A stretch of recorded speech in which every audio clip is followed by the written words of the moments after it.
किंमत आणि दर्शनी किंमत. स्थानिक किंमत आणि दर्शनी किंमत आपण शिकलो होतो. काल आपण शिकलो होतो, काय शिकलो होतो? संख्या वाचन आणि संख्या लेखन. तुम्हाला जर संख्या दिलेली असेल तर ती अक्षरात कशी लिहायची आणि अक्षरात दिलेली संख्या आपण संख्यांमध्ये कशी लिहायची किंवा अंकात कशी लिहायची ते आपण शिकलो आहोत. आज आपण शिकणार आहोत सम आणि विषम संख्या. सम आणि विषम संख्या काय असतात ते मी पहिले तुम्हाला समजवते. सम म्हणजे अशा संख्या ज्यांच्या दोनच्या जोड्या बनतात. बघा मी इथे लिहिते 4, बरोबर. आता मी 4 आहे ना, तर मी 4 सॉरी मी इंग्लिश मध्ये मार्कर वापरणार होती ना. बघा मी 4 लिहिणार. आता मी 4 इतके गोळे काढून घेणार आहे, डॉट्स काढणार आहे. बघा 1 2 3 4. आता जर यांच्या दोनच्या जोड्या बनवायच्या ठरवलं तर बनतात का बघूयात. बघा आपण 1 2 दोघांची जोडी दोघांची जोडी. आता आपण घेऊयात 5. 1 2 3 4 5. याच्यात बनतात का दोनच्या जोड्या? नाही. तर अशा संख्या ज्यांच्यामध्ये दोनच्या जोड्या बनतात त्यांना म्हणायचं समसंख्या. आणि अशा संख्या ज्यांच्यामध्ये दोनच्या जोड्या बनून देखील एक पुरतो त्यांना म्हणायचं विषम संख्या. त्यांना काय म्हणायचं? विषम संख्या. बरं मी थोडं इकडे लिहिते. ज्याच्या दोनच्या जोड्या बनतात त्या कोणत्या असतात? दोनच्या जोड्या बनणाऱ्या समसंख्या. आणि दोनच्या जोड्या पडून देखील एक उरणार आहे त्या असतात विषम संख्या. आता आपण इकडे येऊन बसून घेऊ. आता आपण 1 पासून 10 पर्यंत बघूया समसंख्या कोणती आणि विषम संख्या कोणती. तर हे बघा 1 मी एक डॉट काढला. बनताय दोनच्या जोड्या? नाही. मग ही संख्या कोणती आहे? विषम संख्या. 2 मध्ये बघा बरं बनताय जोड्या? ही आहे समसंख्या. ही आहे विषम संख्या. बरं आता 3 1 2 3 सम विषम. आता तुम्हाला ओळखायचंय सम विषम. 4 समसंख्या. 5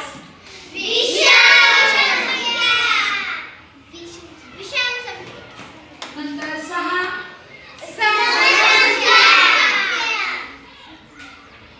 समसंख्या. 7 1 2 3 4 5 6 7. दोनच्या जोड्या बनवल्या बघा. तरी एक उरला की नाही? मग ही कोणत्या प्रकारची संख्या आहे? विषम संख्या. 8 बघा 1 2 3 4 5 6 7 8. बनतात का दोन?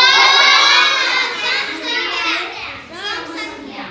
आता आपण बघूयात 9 1 2 3 4 5 6 7 8 9. आता आपण दोनच्या जोड्या बनवणार आहोत. बनतात का? 1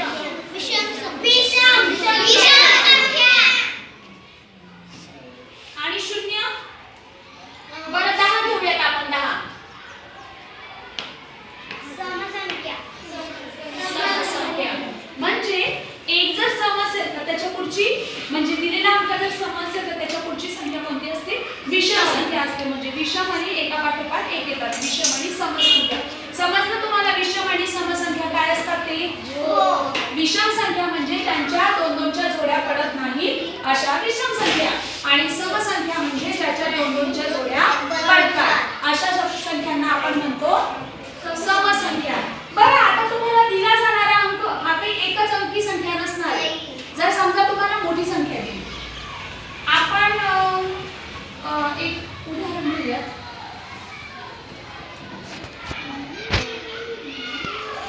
सांगा ही संख्या समसंख्या आहे की विषम संख्या? आता याच्या इथे काय करायचं? सगळ्यात शेवटचा अंक बघायचा एकक स्थानावरचा. एकक स्थानावरचा अंक जर सम असेल तर ती पूर्ण संख्या सम आहे. आणि एकक स्थानावरचा अंक जर विषम असेल म्हणजे ती संख्या विषम आहे. आता 2 सम आहे की विषम? सम. इकडे 2 सम आहे की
बघा बेक बे बेदुनी चार बेदुनी सहा बेदुनी आठ बेदुनी दहा. आल्या लक्षात सम आणि विषम संख्या? तुम्हाला जर यादी पाठ असेल आणि हिंदी पाठ असेल तर तुम्ही मोठ्यातली मोठी संख्या कोणती घेऊ द्या, तुम्ही सम आणि विषम एकदम सोप्या पद्धतीने ओळखू शकता. समजलं बेटा तुम्हाला? आता करणार आहोत सम आणि विषम संख्या. मी फक्त थोडंसं एकदा पुन्हा रिवाइज करते आणि मग त्याच्यानंतर आपण पुढच्या संकल्पनेकडे जाऊया. सम संख्या म्हणजे काय सांगा बरं, कोणाला सांगता येईल? सम संख्या म्हणजे काय? येस मनसिका बोल. जोडी जोडीने. हा, ज्यांच्या दोनच्या जोड्या बनतात. आणि विषम संख्या म्हणजे त्यांना जोड्या नसतात. हा, त्यांच्या जोड्या बनत नाही. किंवा आपण असं म्हणू शकतो अशी संख्या जिला दोनने पूर्ण भाग जातो त्या संख्येला आपण म्हणायचं समसंख्या. आणि अशी संख्या जिला दोनने पूर्ण भाग जात नाही अशा संख्येला आपण म्हणायचं विषम संख्या.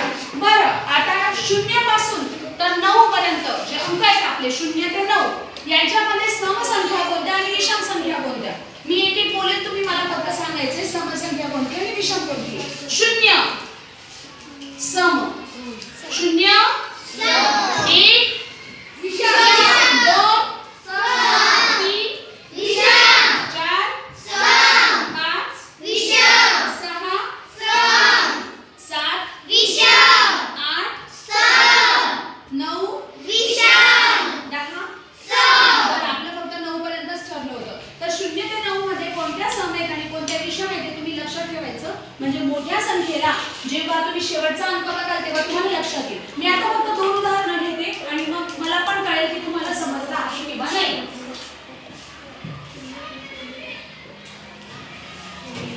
बरं, सम की विषम? हात वरती करा आणि मला सांगा. सम. समसंख्या का? शून्य. 0 असल्यामुळे समसंख्या. बरं,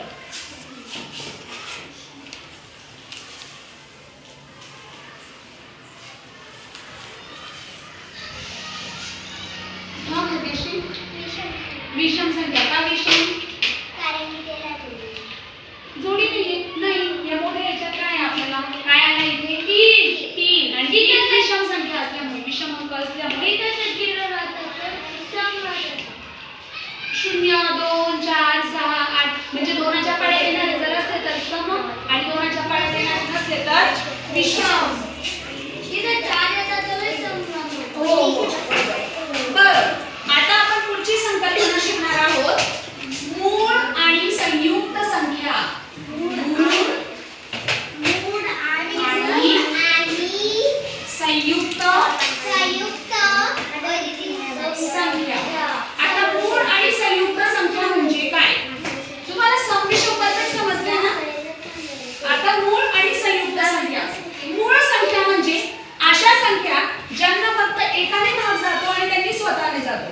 जसं की 2. 2ला एकाने भाग जातो. एकाने सगळ्या संख्यांना भाग जातो. कोणतीही संख्या असू द्या, एकने सर्व संख्यांना भाग, कोणतीही संख्या असू द्या तिला एकाने भाग जातो. म्हणजे एकाच्या पाड्याची संख्या येते म्हणजे येतेच. एकाच्या पाड्यात सगळे अंक येतात. मग एकाच्या पाड्यात सगळी संख्या. एकने सर्व संख्यांना भाग जातो. समजलं बेटा? मग अशा संख्या की ज्यांना फक्त एकने आणि स्वतःने भाग जातो. आता मी उदाहरण तुम्हाला देते बघा. आपण उदाहरण घेऊया 10चं. 10 कोणाकोणाच्या पाड्यात येतो बरं? कोणत्या कोणत्या अंकाने 10ला भाग जाऊ शकतो? सगळ्यात पहिले 1 ने, कारण 1च्या पाड्यात सगळे येतात. बरं, 1 अजून 2 च्या पाड्यात म्हणजे 2च्या पाड्यात अजून 5च्या पाड्यात बरोबर 10 स्वतःच्या पाड्यात ना. बरं, आता आपण याच्या उलट घेऊया 13. 13 कोणत्या पाड्यात येतो? स्वतःच्या पाड्यात येतो बरोबर. अजून अशी कोणती नाही? 1 येतो का दुसरं कोणत्या पाड्यात? नाही, इथे येत नाही. तर अशा संख्या ज्या फक्त एकाच्या आणि स्वतःच्या पाड्यात येतात त्यांना म्हणायचं मूळ संख्या. आणि अशा संख्या ज्या मूळ नसतात म्हणजे ज्या दुसऱ्या पाड्यांमध्ये पण येतात त्यांना म्हणायचं संयुक्त संख्या. समजलं बेटा? मूळ आणि संयुक्त. मूळ संख्या म्हणजे ज्यांना फक्त एकाने आणि त्या स्वतःने भाग जातो संख्यांना म्हणायचं मूळ संख्या आणि उरलेल्या संख्यांना म्हणायचं संयुक्त संख्या. बरं, या मूळ आणि संयुक्त संख्या कशा लक्षात ठेवायच्या? जसं आपण सम आणि विषम करता आयडिया केली आहे. आपण काय केलंय? फक्त शेवटचा अंक बघायचा आणि त्याच्यावरून ठरवायचं सम आहे की विषम. तर तसं संयुक्त आणि मूळ संख्यांचं कसं लक्षात ठेवायचं? तर मी तुम्हाला यादी बनवून देते आणि मग मूळ संख्यांची यादी तुम्ही लक्षात ठेवायची आणि मूळ संख्या ज्या नसतील त्या असतील संयुक्त संख्या. बरं, एक काय असेल बरं? मूळ असेल की संयुक्त संख्या असेल? एक मूळही नाही आणि संयुक्तही नाही. एक ही संख्या मूळ संख्या नाही, तसेच एक ही संख्या मूळ संख्याही नाही आणि काय संयुक्त संख्याही नाही. मूळ संख्याही नाही आणि संयुक्त संख्याही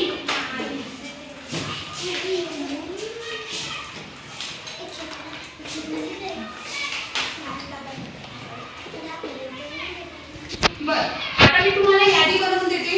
ही यादी तुम्ही बघा आणि तुम्ही ती यादी पाठ पण करून देता. ज्या मूळ संख्या आहेत त्यांची मी यादी इथे बनवली. तुम्हाला माझ्या मागे बोलायचे.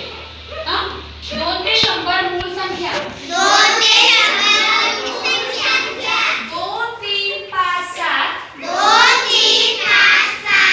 11, 13, 17, 19.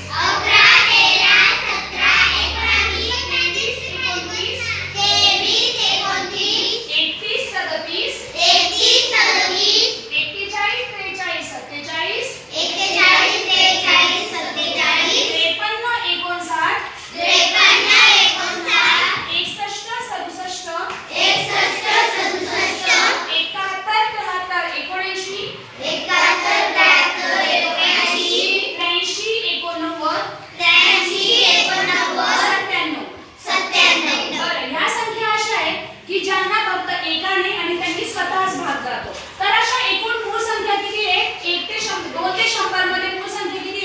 25 आणि उरलेल्या 74 आहे संयुक्त संख्या.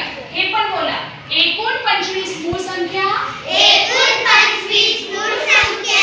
74 संयुक्त संख्या. हात वरती करा आणि पटकन उत्तर द्या. समसंख्या.